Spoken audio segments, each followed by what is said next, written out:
des principales critiques que l'on adresse au capitalisme est de transformer tout en marchandises, même nous.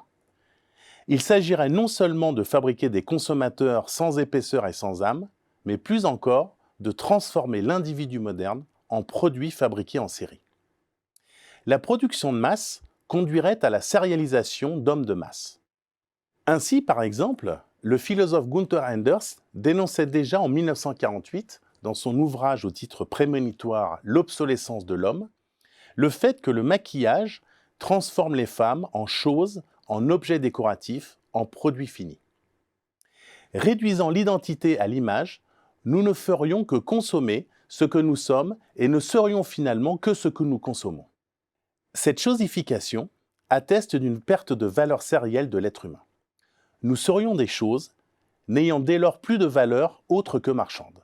Cette critique, bien connue, laisse pourtant de côté une question majeure concernant la valeur des choses.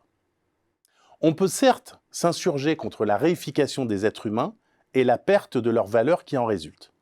Mais qu'en est-il de la valeur même des choses ?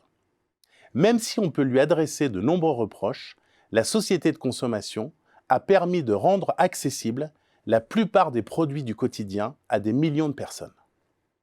La baisse tendancielle du prix des objets manufacturés est donc à la fois une conquête sociale qui a permis la diffusion de nombreuses catégories de produits et services, mais c'est aussi un frein majeur à l'adoption d'un modèle consumériste prenant davantage en compte la raréfaction des ressources naturelles. Autrement dit, il va nous falloir accepter une hausse significative du prix des choses. Car seule une revalorisation significative de la valeur économique des biens qui circulent est la seule condition de possibilité à long terme d'un modèle de consommation de masse. Chacun de nous sait bien que payer un billet d'avion l'équivalent de quelques baguettes de pain est un non-sens économique et environnemental. Il faut bien comprendre que lorsqu'on saccage le prix des marchandises, c'est l'être humain qu'on saccage davantage encore que l'environnement.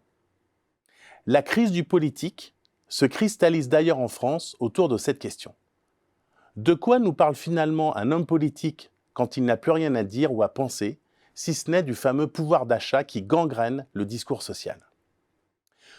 Jouer sur le sentiment non justifié que le pouvoir d'achat s'érode en France, alors qu'il ne cesse quasiment d'augmenter depuis la fin de la guerre, montre bien, une fois encore, que ceux qui nous gouvernent ne savent pas ce qu'ils font, ni ce qu'ils disent d'ailleurs. Il est tout de même consternant que le nouvel imaginaire politique se dessine autour du prix à la pompe ou de la facture de gaz.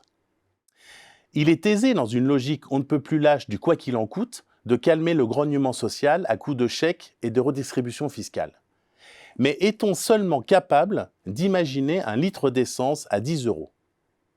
Qu'une enseigne de distribution utilise comme arme de communication la baguette de pain à 29 centimes en dit long sur l'irresponsabilité d'un monde des affaires qui a fait du low cost une idéologie pernicieuse, confondant l'efficacité, l'utilité et l'efficience.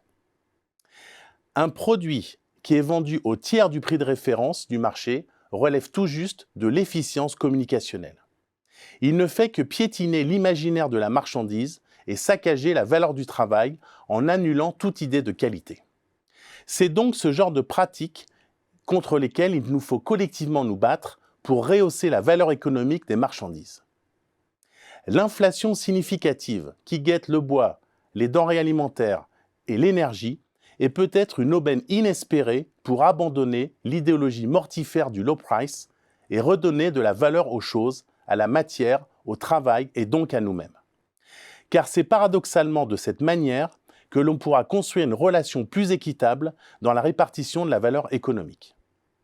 Après le règne du capitalisme symbolique et émotionnel, qui nous a fait oublier l'utilité des biens marchands, il nous faut penser un capitalisme de la substance qui glorifie l'être des choses, leur origine, leurs ingrédients. Bref, une façon de redonner une dignité à la matière et à nous-mêmes, puisque nous sommes ce que nous consommons.